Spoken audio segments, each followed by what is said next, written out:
Now we're going to answer a few more questions about this complex circuit, so I erased all that and just wrote the answer here. We've already solved the fact that 12 volt battery, 1 ohm, 1 ohm, 1 ohm, 1 ohm, 1 ohm gives you 4.5 amps. Now what we want to do is think about how does the potential drop over the different branches of the circuit.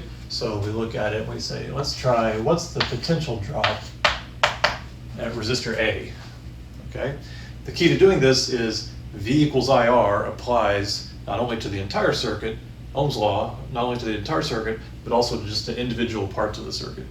Any two places where you can figure out delta V, a potential difference, Ohm's law will apply. It's just what you have to do is apply the potential difference for those particular 2 points and know the current going through that particular part of the circuit and know the equivalent resistance of that particular part of the circuit. So when we say voltage drop across A, there it is. So L is just equal to IR, the current going through A times the resistance of A. So let's see, we know that it gets the full 4.5 amps, 4.5 amps, and we know its resistance is 1 ohm, so the voltage drop across A is 4.5 volts across that first resistor.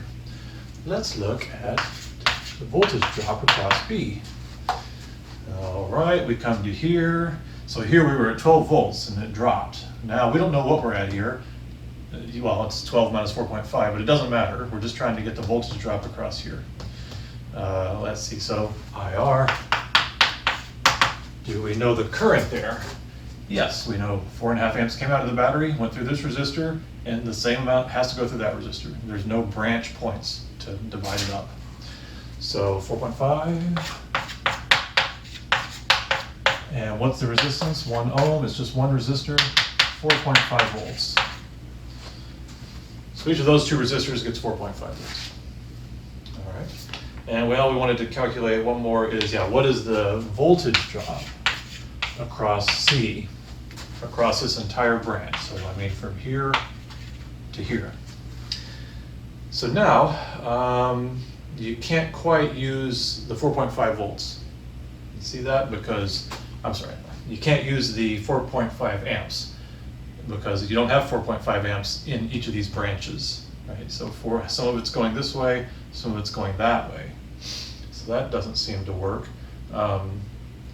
You could say it splits, but you don't know how it splits. You could figure out how it splits if you wanted. There's more we could do. There's a few approaches we could take here, but I'm going to take this approach according to my notes. What approach am I taking? Oh yeah.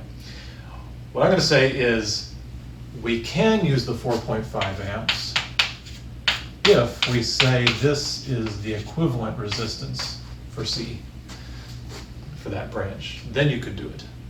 So let's see, so what do we get? Equals 4.5, and the equivalent resistance was, what was it?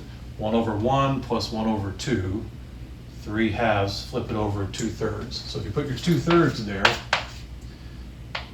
ohm, then you solve for that, and what is 2/3 of 4.5? Let's see, 1/3 is 1.5 times 2 is 3 volts.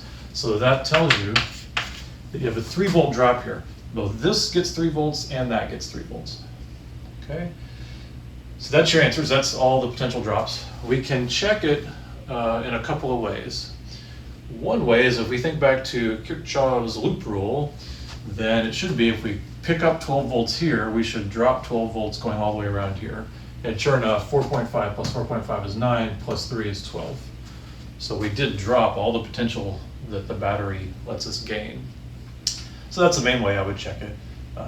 We could also check it, we could say, what is the current, what are the currents? So I apostrophe S is my homespun way to say currents in C.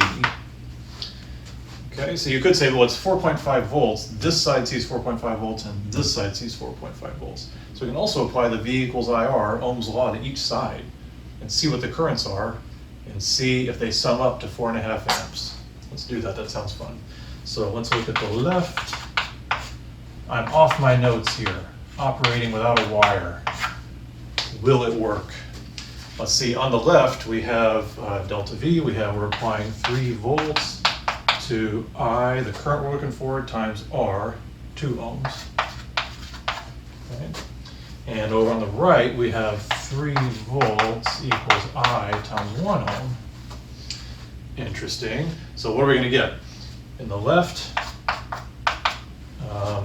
I'm not doing subscripts on the current, so you get the idea. Left current, right current. On the left, it looks like it's 1.5, 3 over 2, 1.5 amps. And on the right, what is it? 3 amps.